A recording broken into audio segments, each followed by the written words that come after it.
All right, ladies and gentlemen, welcome back to more complexity casting action. I'm your casting host, Beef. Joining me was Panny, but then Panny ditched because he has to play as a ringer in this game for QsQ.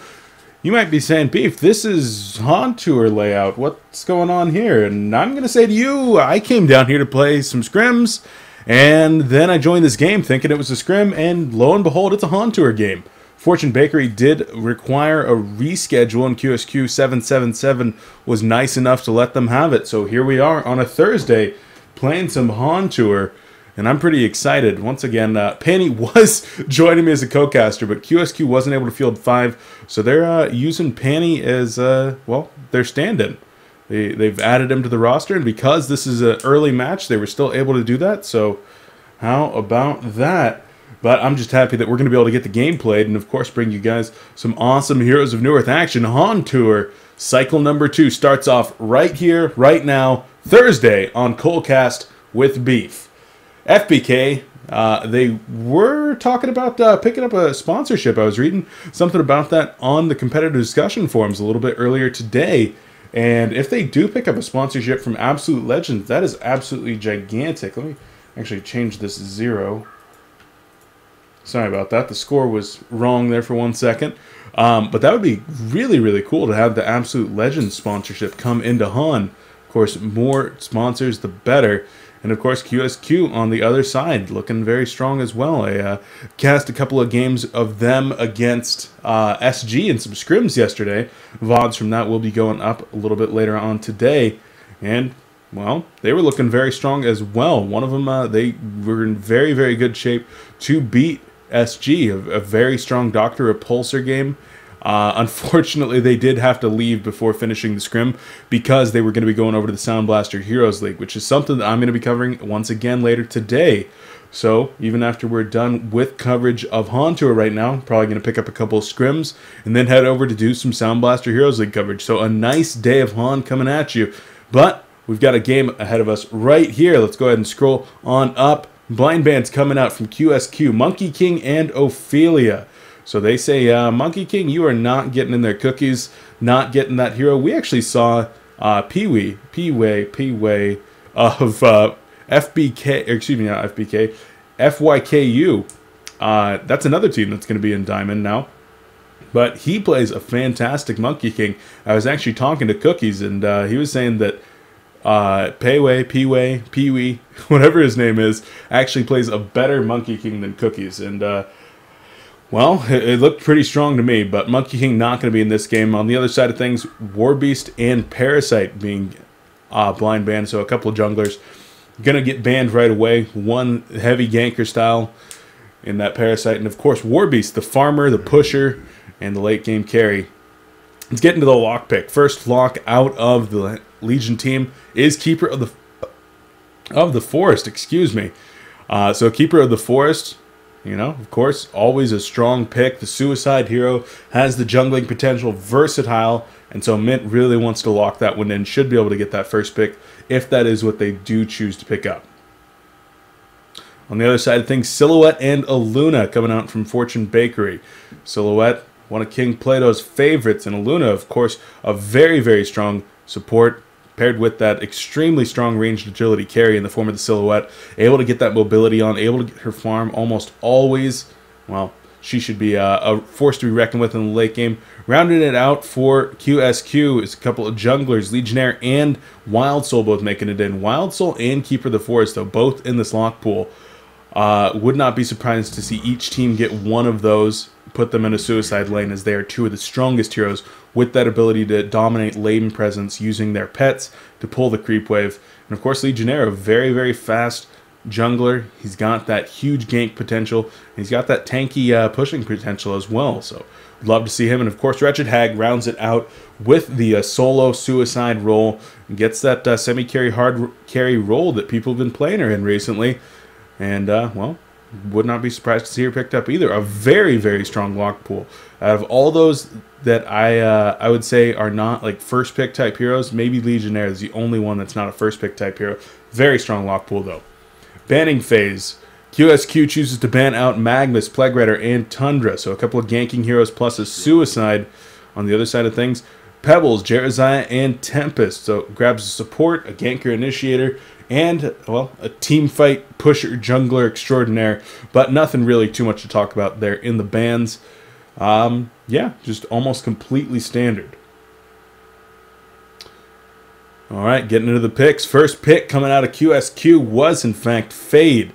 Going to go with her map presence. Going to go with that ability to gank anywhere, anytime, and just really, really put the fear into the opposing team. I really do like the first pick up Fade, and they're, of course, going to pair that one with Nymphora and then a Scout.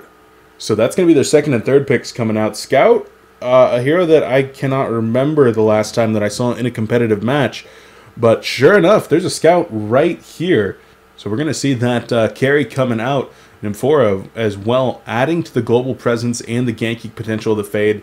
One of Fade's many, many favorite partners to have in there. Nymphora with the Grace of the Nymph, with the Zeal Stun follow-up on the Burning Shadows. A fantastic pickup. On the other side of things, first and second pick for FbK are going to be Meraxis and Engineer, picking up their middle lane right away. Of course, with the double stun lane, I always talk about when we see the Meraxis Engineer that they don't have a lot of reach. They don't have a really great leading stun because Meraxis has to close that distance so hard. But if they're able to land a stun on an out-of-position target or a couple of axes on an out-of-position hero, they're almost always able to run them down with their double slows and double stuns. They actually go from there and round out with a Witch Slayer. So Cookies is going to be playing Witch Slayer. We'll see if he goes into maybe a solo short lane, or there actually looks like they will be doing a offensive tri lane and 2 solos. That's what I'm gonna call that. Is the offensive tri lanes coming back into style a little bit? Saw that a lot in the last couple of days, so would not be surprised in the least to see that coming out here. First pick out of the lock pool was Keeper of the Forest. Going to be using that as their suicide, and they finished it out over for the QsQ sign with the Wretched Hag. So that's going to be their solo short, I guess. Are they going to suicide? No, it's going to be suicide. So they're going to suicide Wretched Hag and solo short Scout. It's looking kind of odd, and of course the lock picks for Fortune Bakery were Luna and Silhouette. So rounding it out strong. Both of these teams looking very strong. Certainly the QsQ team, the more unconventional, though. Guys, we're going to get on into this one, though. So we do have, for QsQ, Bag in a Box. He's going to be playing the Keeper of the Forest. We have Imba Boy on Wretched Hag. We do, of course, have Zane on Scout. We'll see if he's able to get his farm, as he has grabbed a ward. He's going to be Suicide Scout. Okay. So that's what I was kind of confused about. Like, is that what they're going to do? But yes, they are going to run a Suicide Scout, and I can honestly say I have never seen this before. So I am very, very excited to see this. Patty, he's going to be playing the Fade. And of course, Tilla doing the support thing on the Nymphora. We'll see how effective Fade and Nymphora are, as they're going to be making their way into the Legion jungle, try to find a gank over there, and then making their way back toward the middle lane, where I believe that's where they should be hanging out and kind of doing their thing. Wretched Hag should be solo bottom. Interesting to note that she does not pick up a Guardian Ring, so not going to be going for that Ring of the Teacher just right away. Instead, just going to be hanging on with that Mark of the Novice and the Pretender's Crown. Wants to get a little bit extra stats rather than the mana reach and the armor and the damage afforded to her by the Ring of the Teacher. On the other side of things, Fortune Bakery. They do have Cookies playing on that Witch Slayer. Excited to see that. Meisty on the Luna. King Plato, he's going to be doing the Silhouette thing as expected. GG Slayer, GG Sucko, whatever you want to call him. He's going to be on Meraxis, getting their initiation stuff done. And Moki's going to round it out on Engineer. They're also going to be making their way into the jungle. Now, if this 4 from the Hellborn meets up with the 4 from the Legion, I would say that the Hellborn has the advantage 7 days a week. Simply because of the amount of stuns that they're going to have here at level 1. They should have 3-4 stuns possibly. It should be 3 stuns and a power throw, actually. But the Legion team sees that. They are there. And they're going to go ahead and back up right away.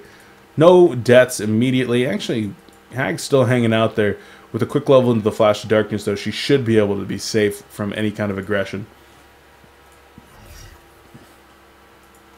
Now, interesting to note, Scout used his Vanish to get up here and place the Ward of Sight right away, and actually had to burn a mana potion to get his mana back up. So he's going to be using his Vanish ability quite liberally in this lane. That's going to be how he's going to get in and out of these sticky situations. Well, in experience range and out of the sticky situations, that is. You don't want to be getting into those sticky situations, that's for sure. But I am very excited to see how Zane does up in this lane. He's going to be going up against what appears to be Miraxis Engineer in the short lane. That's going to be a pretty difficult lane. Like I said, they don't have a ton of reach, but if they land one spell on you, they should be able to run you down. Now, of course, the exception to that could very well be a Scout, where he activates that Vanish ability, and boom, like a magician's tricks, he's invisible. He's just going to be sitting there soaking up that experience. No problem, no more harassment coming out. Interesting, interesting. So FbK, they did not go for an offensive tri-lane like I kind of mentioned was a possibility with their lineup. They are, in fact, suiciding a Silhouette. Now, a Suicide Silhouette, she is going to be going for that Ring of the Teacher, and she should have a relatively decent time against this Wretched Hag, especially with a passive jungler in the form of that Keeper of the Forest. If it was an aggressive jungler, like, say, a Parasite or an Ophelia, or even a Tempest, then I think that Silhouette would not be in that position. But against the Keeper of the Forest, I think she's going to be just fine down there. If we actually take a look right now, Silhouette's at 1-1 as opposed to the 4-2 of Wretched Hag. Just kind of vying for lane control at this point, trying to deny the lane back is what both of them are up to. And as the levels go up, Silhouette will have a little bit better time, as you can see already pounding in the Relentless Salvo damage. Says, you can haunt me all you want, I'm just going to attack you 4 times, and there goes 3/4 of your life. Top lane, Scout in some trouble. The Quake's going to come out as well as some axes. Scout's going to have to back off. Now, one of the problems I see with this is that Scout, in order to consume his Runes of the Blight and regenerate his health, he does unfortunately have to break Vanish. Now, you don't want to be sitting in Vanish the entire time, of course, because you're going to waste all of your mana. But every time you activate that, that's a pretty heavy front-end cost of 30. And then an additional... I don't know how much it drains, actually. This is kind of weird. I just don't know. Well, of course, there is that static drain. Graveyard Stun, as well as a Power Throw coming in on Panny in the middle lane. He's going to have to back off and chug consumables. Infora makes her way down. She's going to grab that double damage rune, try to make her way back toward the mid. Puts the Grace of the Nymph on herself. And with that double damage rune, if they're able to land a Burning Shadows and a long-range Zeal Stun onto either of these targets, there's a very good chance that someone is going to go down. Speaking of going down, Scout is out of mana in the top lane, having to drop an Electric Eye here. Wants to make sure that he does not get initiated on, as there is initiation in the middle lane. A Graveyard Stun will go out, but not quite able to get the damage that they need. Tilla gets the Hex onto him, as well as the Emerald Lightning. And the FbK dual mid lane is safe for now. Looked like there was a nice Burning Shadows from across the river to follow up there, but not quite able to get the lockdown that they needed. And a great Graveyard Stun came out of Cookies to actually save Luna's life. Scout continuing to try to do his thing up here. I'm very, very interested to see how they build this, how they build Scout, to be honest. If he's going to be going for something like a Mana Tube very, very quickly here, just to try to stay invisible longer. What is he going to do if they start bringing up Rev Wards? I don't know. Middle lane, the Graveyard Stun's going to go out. The Zeal Stun trying to save him, but not going to happen. Cookies gets first blood there. And Panny, the ringer here for QsQ, does go down. Top lane Engineer trying to get something done. He's actually going to be TPing to the bottom lane now. He's going to try to set something up with Silhouette, who's done pretty well for herself. Silhouette currently at 9-6 in terms of CS versus a 13-8 Wretched Hag. Now, Engineer, Silhouette, they don't have a huge amount of lockdown potential. There needs to be a very quick tree grapple and a follow-up keg, but no, Wretched Hag uses that Flash of Darkness, and she will be out of there very quickly. I'm a little bit interested to see why they did TP this Engineer. I feel like walking toward the middle would have been better. As actually a nice turret goes down there.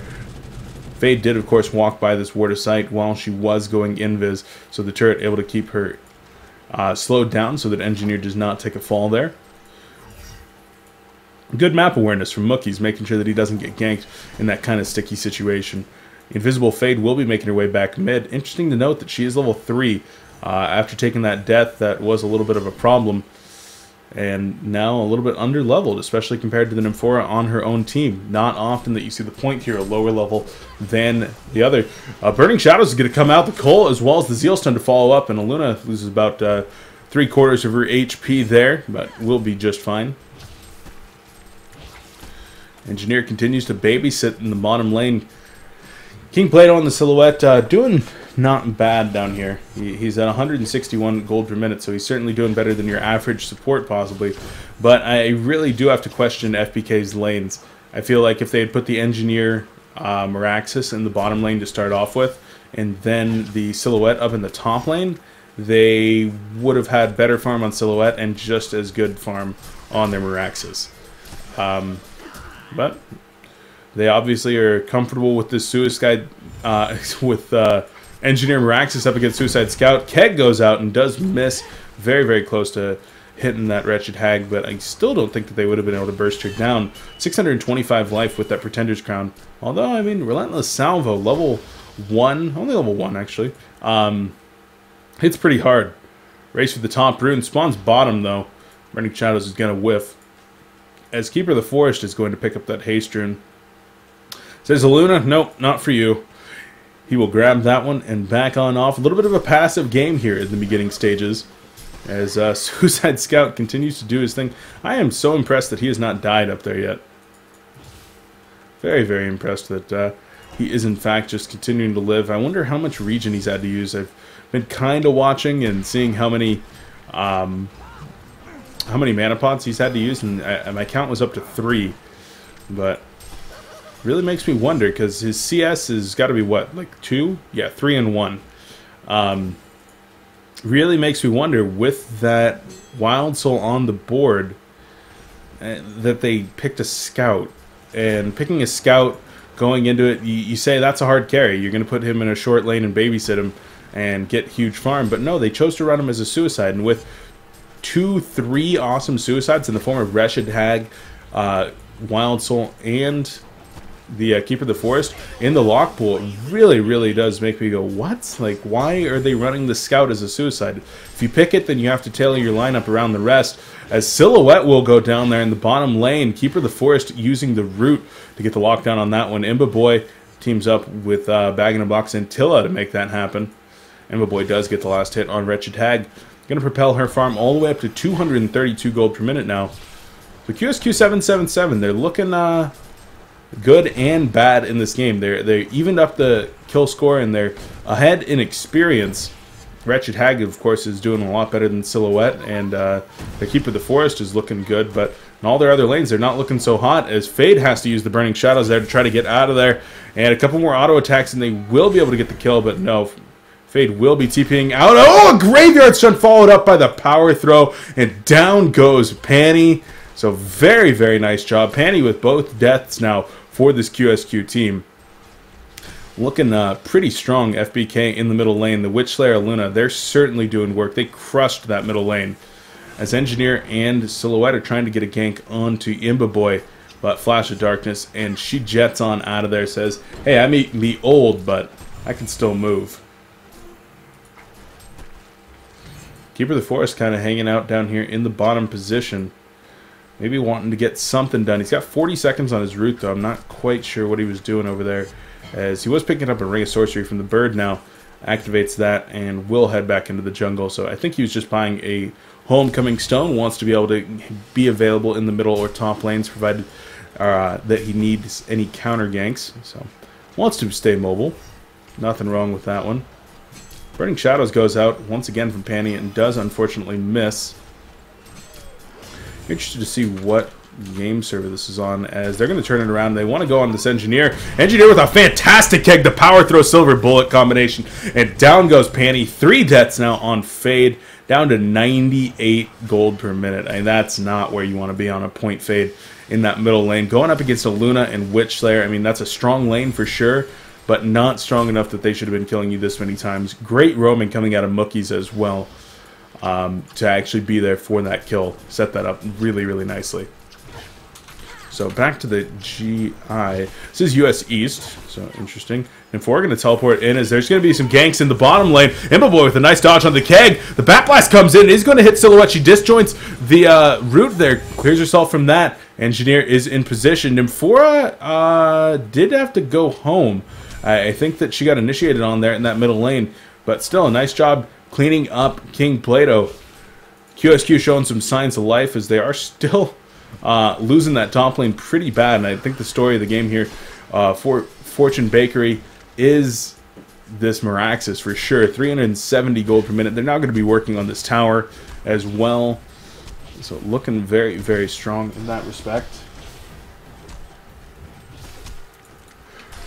Witchslayer in some trouble. In comes a reflection on Fade. A huge hex, though. And the hasted Fade doesn't care. The Burning Shadows comes in. The auto attacks to finish him down. Fade might be in a little bit of trouble. The auto attacks do take her out as well. Meraxes is here. He has a portal key. He's going to try to go in on Keeper of the Forest, but that tree is so tanky. Nature's Veil applied, and it looks like Meraxes will have to just back off, settling for no kills just yet as Imboboy uses the Flash of Darkness, and he's able to get out of there as well.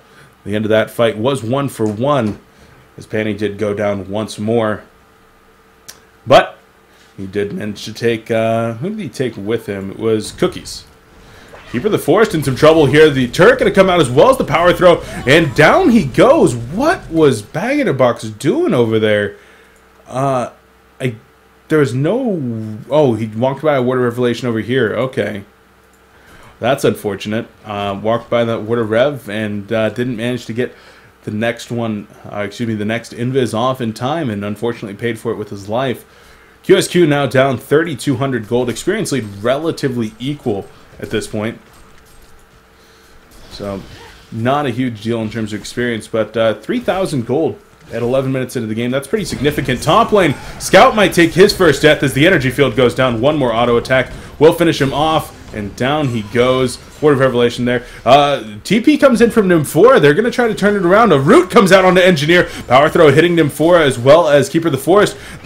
Nymphora takes the Death Lotus. Will come very close to dying. Panny in some trouble though with Reflection activated, but on top of a Word of Revelation. Witchslayer's there. The Silver Bullet Graveyard combination. Down goes Bag-in-a-Box. The bottom tower goes down as well in favor of Imboboy on that Wretched Hag. But QsQ, they did great to get a kill on that Engineer, but unfortunately losing their Scout and their Keeper of the Forest, not quite worth it, although in the bottom lane that kill on the tower does, of course, even up the gold lead just a little bit more, down to a much more manageable 2,700 gold lead. Big difference from 3,000. Middle lane, Meisty getting some last hits done, as all good supports do. When you have time and you have the space, you get some last hits, and then you get killed by the Scout and the Fade and the Blinking Wretched Hag.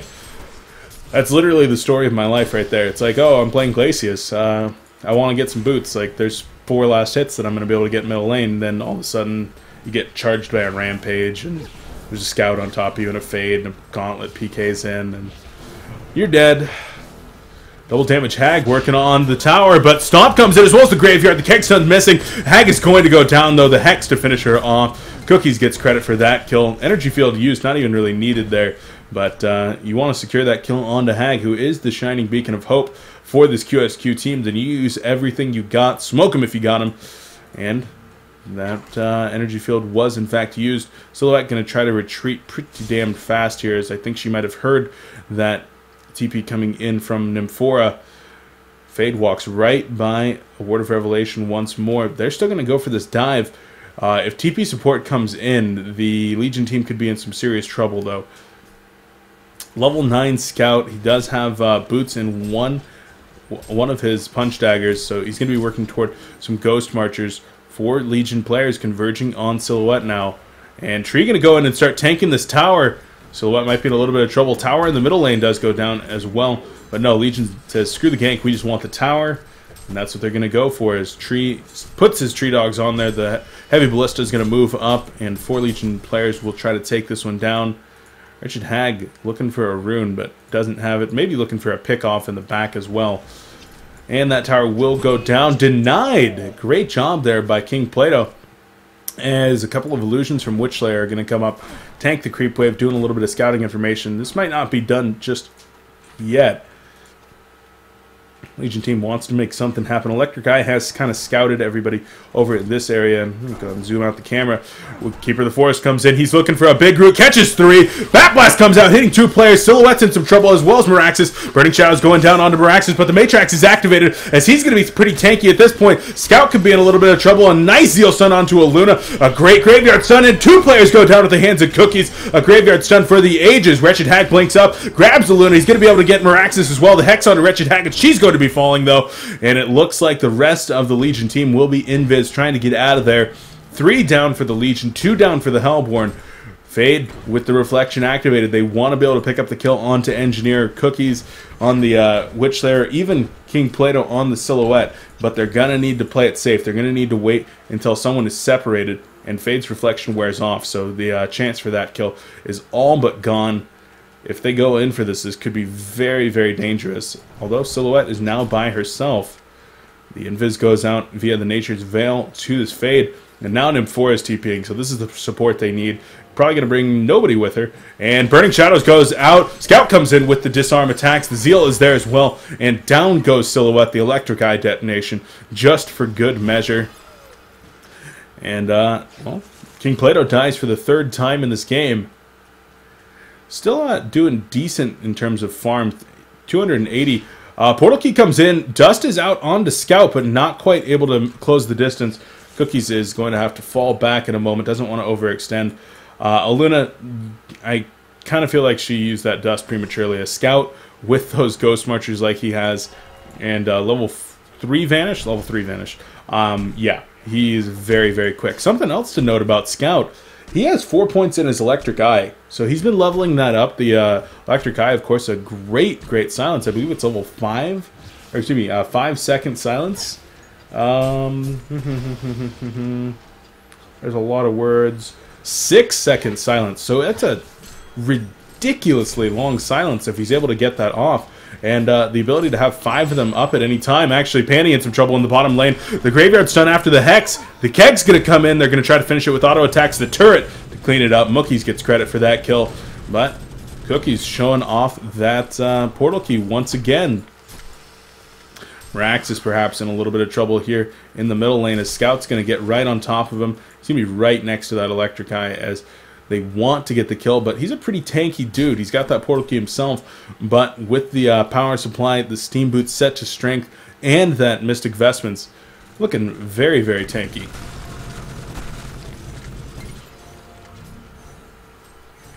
Bottom lane, Nymph4 TP comes in, bringing Scout into the action. Scout's going to go ahead and do a little bit of, well, scouting around, trying to find anybody that might get picked, but not going to be able to.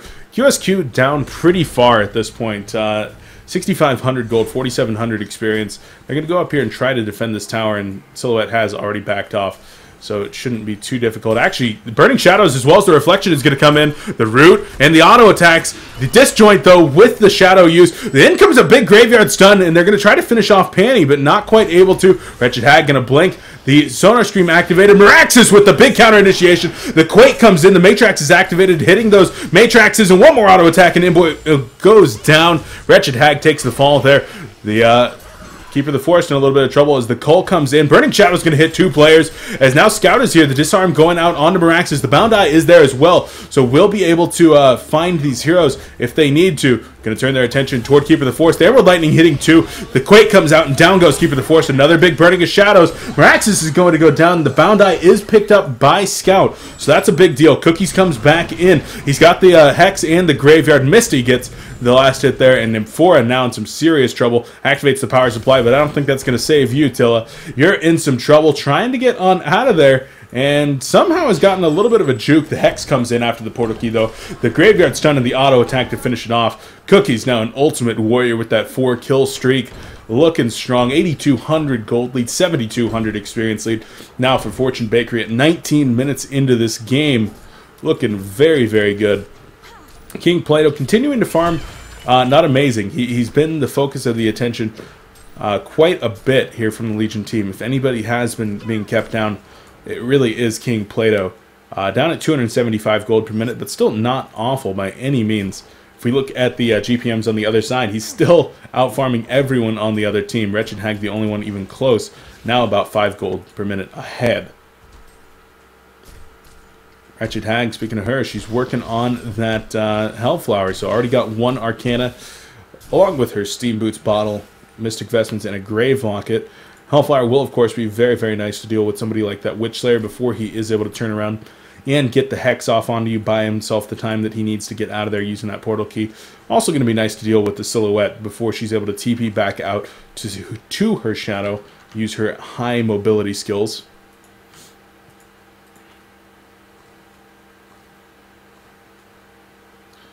Panny down here. He's looking for a kill with the Reflection activated. Engineer and Witch Slayer are very, very close in tow. Wretched Hag comes in. She's going to use the Sonar Scream to clean up a couple of creeps. If we take a look at the hero damage here, a very nice spread on the Hellborn side, actually getting a lot of the damage spread out there. So nice job to them getting everybody involved, as they've had quite a few kills. 16 kills now at 20 minutes into the game. A nice number of kills, and each one of their players is doing relatively well. Aluna and Engineer both hovering at 200 gold per minute. That's looking pretty good. For your supports, especially running dual supports, looks very nice. Engineer able to finish up some Steam Boots, now working on that Major Totem toward a Tablet of Command, one would assume.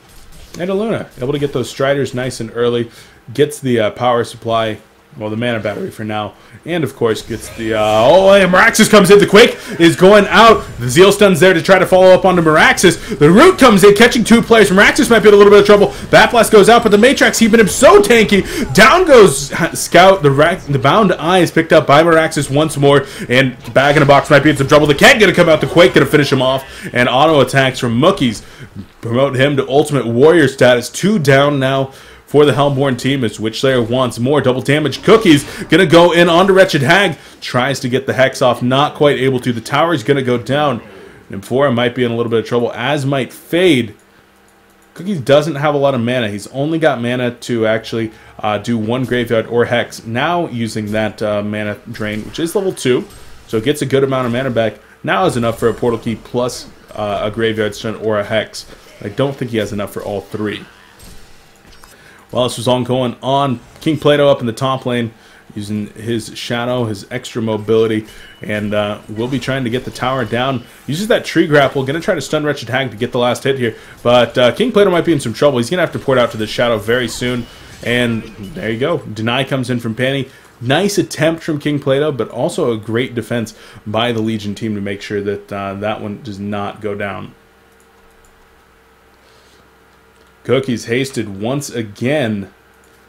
He doesn't have it activated just yet, as he's going to go ahead and get a little bit of creep killing done there in the middle lane.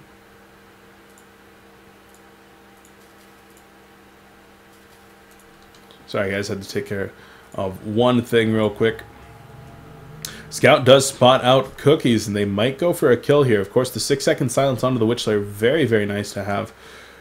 Reflection down for 9 seconds, but Cookies is in a pretty bad position. 1 ward goes up from Nymphora. And it looks like Cookies is going to be able to get out of there. In fact, going to turn his attention toward these creeps. Reflection activated. Now Cookies is going to be in some trouble. They're going to have to do this very well. Reflection comes out. Burning Shadows is there. Sonar Scream and the Zeal Stun to follow up. So Cookies way out of position. Walked by about 5 Legion wards on his way toward those creeps. It just got stalked down the entire time.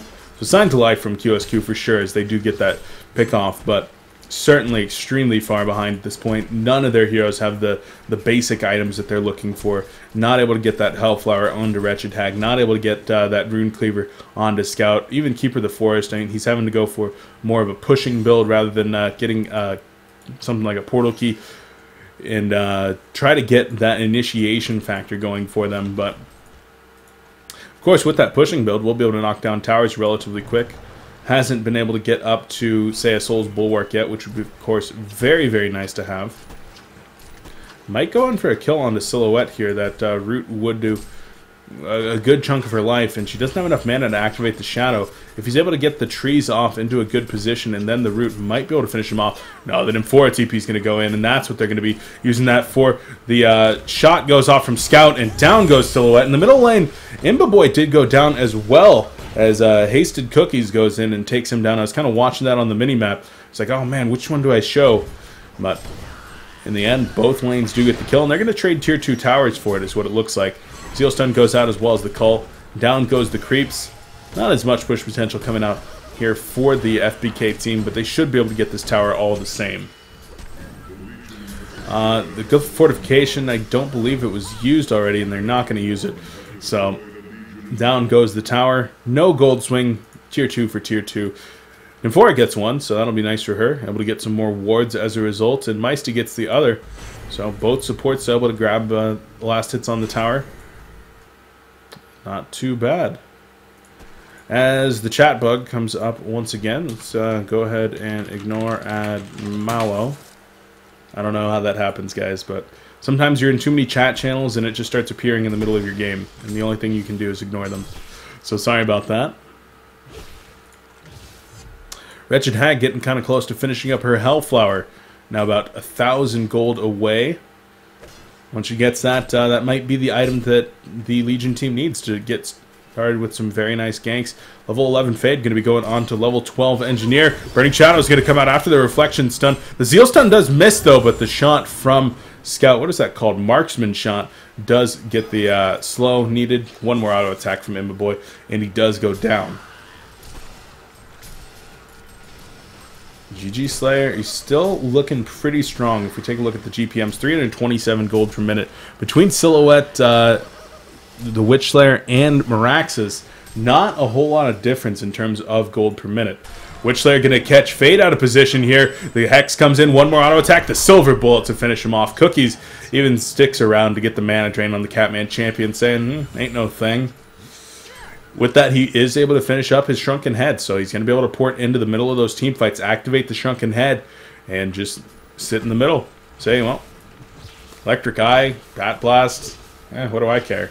And of course, breaking the root on Keeper of the Forest is one of the more important things to do with that Shrunken Head. Tablet of Commands 1 and 2 finished up on Aluna and Engineer, as the twins go 1 for 1 there. Going to be, of course, very, very nice to use to get people out of position of the Fade Burning Shadows, to push people out of position of the Zeal coming in from Nymphora, something along those lines. Other than that, there's not a ton of uses. You can dodge Bat Blasts with it, and of course, just the increased mobility is great. No Null Stones on the enemy team to break, no long channels to break, nothing like that. I guess you could break Scout's Marksman shot with that, but not one of those things that you look and you say, okay, I'm going to need 4 push sticks against this team, like a Pharaoh, like a Tempest, like a Devourer, something along those lines. And Hellborn team, they're going to start working on Kongor. Silhouette has had that Whispering Helm for quite some time. Now picks up a Geometer's Bait, so King Plato going that route, and he is the top farmer in the game at 360 gold per minute. Tree Dog's going to come over, and they're going to try to clean up Kongor. No, they're not going to be able to do that. They are killed very, very quickly, though.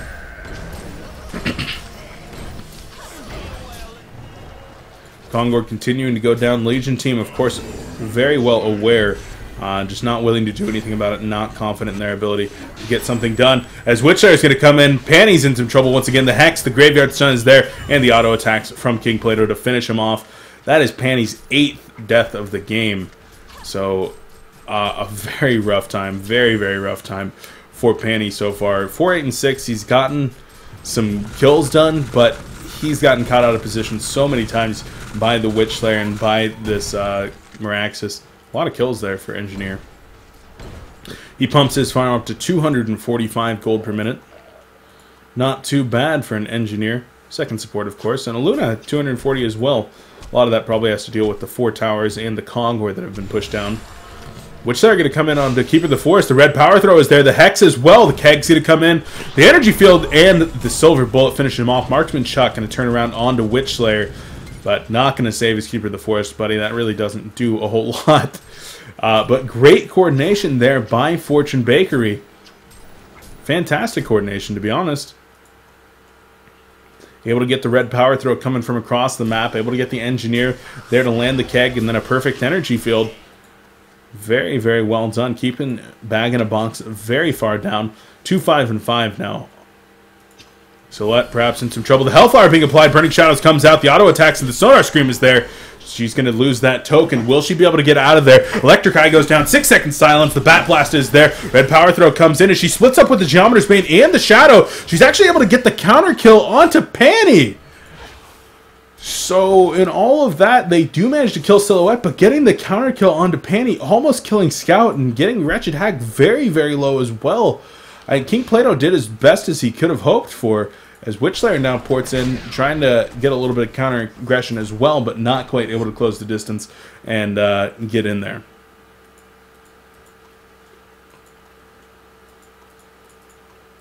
Marax is getting pretty close to finishing up his Hellflower. He's 2,500 gold right now, and well, about 600, 700 gold away from finishing up that Hellflower.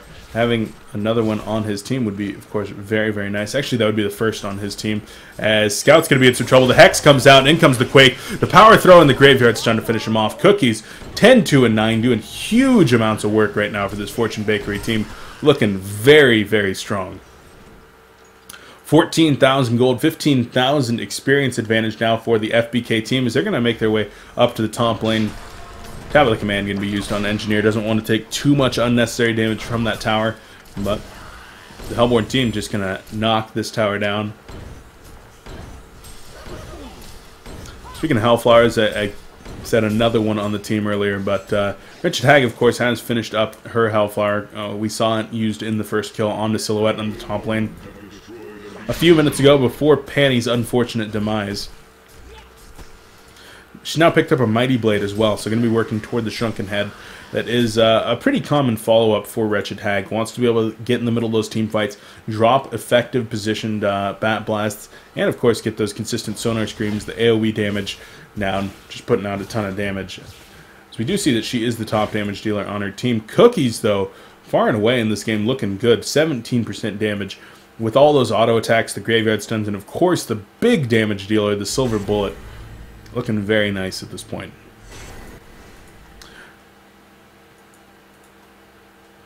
Speaking of Cookies, he's got 1,500 gold saved up once again after finishing up that Shrunken Head. Be interested to see what he goes for next, whether it might be something like a Hellflower, maybe even a Sheep Stick, another one of those disable type items, or could be going for something a little bit different, maybe a Storm Spirit, try to prevent the Hellflower from having as great of an effect as it might on someone like, say, Silhouette. Gets Hellflower to use the Storm Spirit, try to save his teammate. Hellflower is finished up now onto Meraxis. It's going to be delivered to him momentarily. And King Plato working on his own Shrunken Head now. Aluna picks up a Neophyte's book, so she's definitely going to be working on, well, I would certainly say that it's a possibility that she's going to be going for Puzzle Box, but no. Storm Spirit seems much more likely in this situation. I would expect at least 1 or 2 Storm Spirits to be coming out here from the Hellborn team very, very soon, with the Hellflower coming out. On the other side, it's a great counter item. Keeper of the Forest going a very odd build. Bag in the Box is, right now, he does have a Shaman's Headdress and now a Mighty Blade. So, going to be going for Shaman's Headdress, actually. Cookies might be in a little bit of trouble. Activates the Shrunken Head, though. They're going to turn it around. Panny's going to go down. The Root catching a couple of players, but the Red Power Throw does finish off Panny. Energy Field not really doing too much there. Top tower does go down. They're going to try to close the distance onto them for the Zeal Stun is on cooldown, so not going to be able to get out of this for another 2 seconds. Graveyard Stun and auto attacks to finish her off. Wretched Hag trying to get out of there, as is Scout. They're both going to be able to TP on out. Keeper of the Forest has to be very careful. The Bound Eye wielding Meraxis is very, very close here. And Bag in a Box, even with his 1,600 life and the Shaman's Headdress, has to be very, very careful. They've actually spotted out the Keeper of the Forest, and he's going to be in some trouble. The Hellfire being applied, and Bag in the Box goes down. The Silver Bullet completely necessary there, as at any second, Ophelia was going to teleport onto the map, send Keeper of the Forest back home. So you had to make sure to kill secure that kill on Keeper of the Forest with the Silver Bullet. A fantastic, really, really good job there from Cookies to make sure to use that spell. Didn't want to let that Keeper of the Forest get away.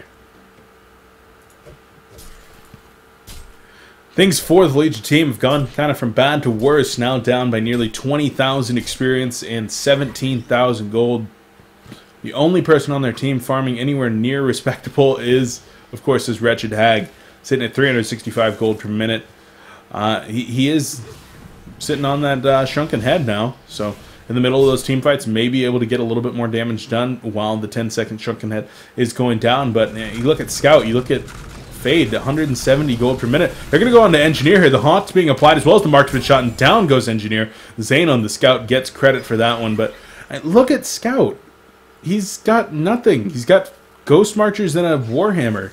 At 35 minutes into the game, it simply didn't work. Which they're going to go in on to Scout here. The Silver Bullet comes out. The Zealstone is there, but a huge red power throw. And it looks like, well, Cookies might be in a little bit of trouble. The Shrunken Head going to be applied, waiting for backup to get there in the form of a Luna. Tap of the command right on through. 10-second Shrunken Head going out on Wretched Hag. She's going to teleport away for the time being. Quake comes out, and down goes Panny.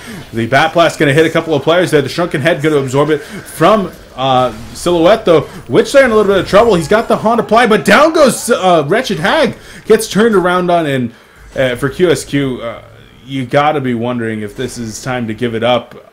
Cookies goes down, probably calling in Skype or raid call or whatever they're using.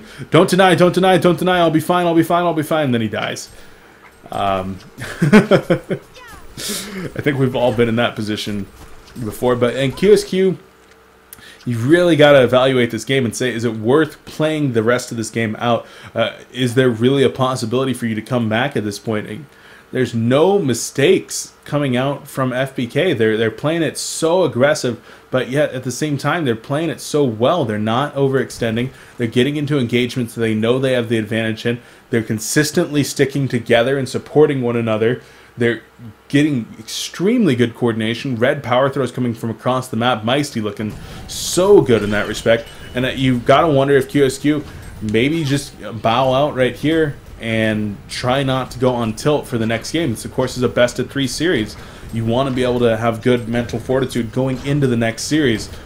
And, well, pick up your normal player instead of Panny. And shout out to Panny. I love him. He's an awesome guy, and I love casting with him. But he's not familiar with this team. I'm sure they don't really play together too often. The QsQ team picked him up because they didn't want to have to forfeit this match, and Panny wasn't on a HoN Tour team, so he's just doing a little bit of ringing for him.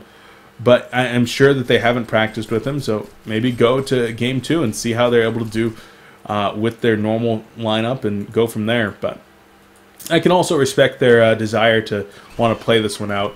There is, of course, always a possibility of coming back, especially when you have 170 GPM Scout on your team. Like, if there's anything that spells comeback potential, it's 170 GPM Scout.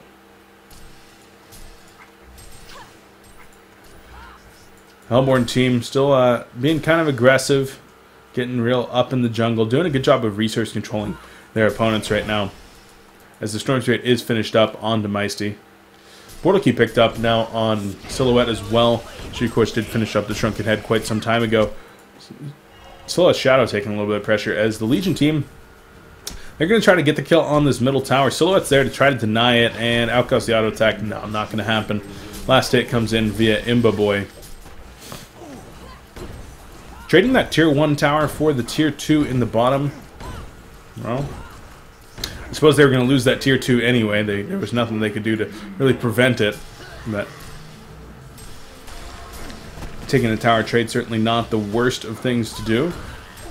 Soul's Bulwark finished up onto Meraxis, so he's going to be able to use that defensively for the time being, and of course look for the Shrunken Head to come out. In comes the Quake, going to get 2 people. Double Graveyard Sun going to go out as well. Down goes Wretched Hag and Keeper of the Forest, and Legion, they're done.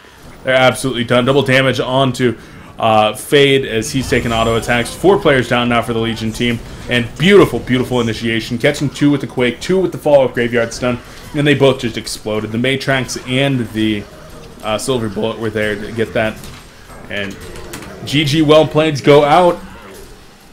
Congratulations to FbK for taking the first game in this best-of-3 series. For those of you just joining us, this is in fact HoN Tour Cycle 2. So these teams, unfortunately, FbK did need a reschedule. They weren't going to be able to play their first round match this weekend, and QsQ was kind enough to oblige, so got this one set up. And FbK takes it right away. QsQ, they did have to use Panny as a ringer He's kind of subbing in for them right now. I think in game number 2 they are going to be going with their normal squad, though. So we're going to go ahead and get that game set on up.